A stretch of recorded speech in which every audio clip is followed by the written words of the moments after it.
Mini foamer uses a dilute mixture of 1/3 soaps to 2/3 water.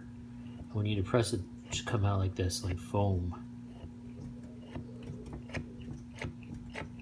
If the mini foamer becomes clogged, the way to rectify the issue is you can remove the top of the pump, and if you look inside there's a small screen. It's this white plastic bit right here.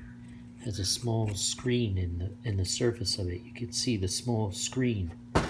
You could use a small brush, like a toothbrush or nail cleaning brush, to clean the screen, and that'll fix the clog.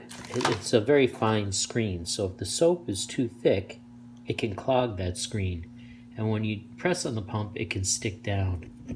So, and when you're done, you push it on, so you hear it click.